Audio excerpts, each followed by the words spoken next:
रहा है जैसे जापान को भी वो निपॉन लिखते हैं और इंग्लिश में भी लिखते हैं तो NIPPON लिखते हैं इंग्लिश में भी NIPPON लिखते हैं। ये लगभग उसी तरह की बात है। ये उस तरह होता हुआ नहीं लग रहा जैसे बर्मा म्यांमार हो गया। ये उस तरह होता हुआ नहीं लग रहा कि जैसे बर्मा म्यांमार हो गया कि बर्मा भी है और म्यांमार भी है। वहां की सरकार ने बोला कि नहीं, हम तो म्यांमार ही हैं, अब बर्मा नहीं है। यहाँ पर हम ये नहीं कह रहे हैं कि हम इंडिया नहीं है, हम ये कह रहे हैं कि इंडिया दैट इज भारत। एक चीज रोकेंगे, एक चीज, क्योंकि हम म्यांमार या बर्मा के लोगों की तरह नहीं सोच रहे।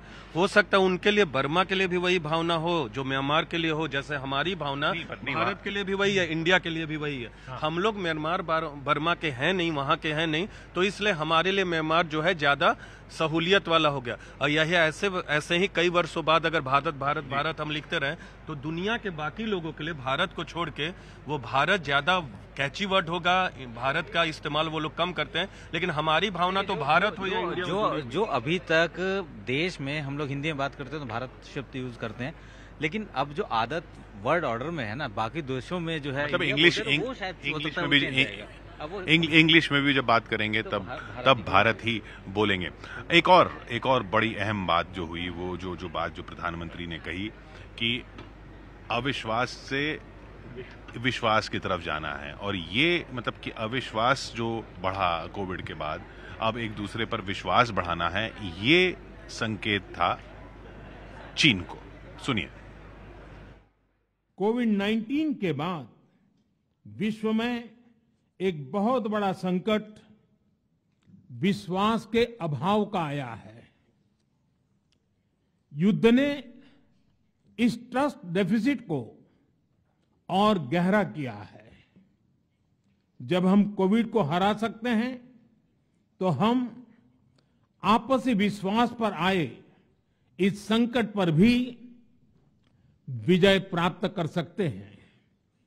आज G20 के प्रेसिडेंट के तौर पर भारत पूरी दुनिया का आह्वान करता है कि हम मिलकर सबसे पहले इस ग्लोबल ट्रस्ट डेफिसिट को एक विश्वास, एक भरोसे में बदलें।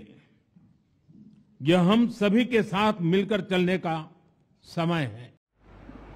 ये बहुत एक अहम जो बात प्रधानमंत्री ने कही, ये संकेत जो चीन को साफ साफ माना जा रहा है, अविश्वास से विश्वास की तरफ। अब चीन के लिए अब ऐसा लग रहा है कि चीन के लिए कोविड जो है वो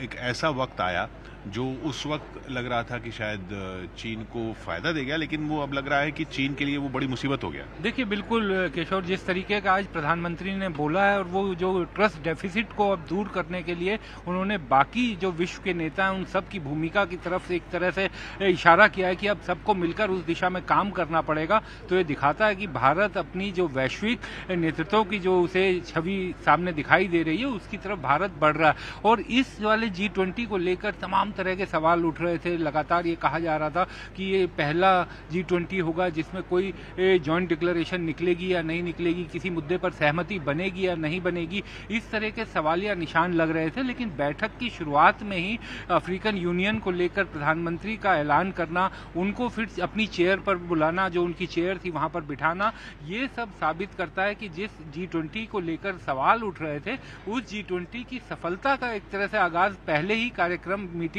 से पहले ही हो गया।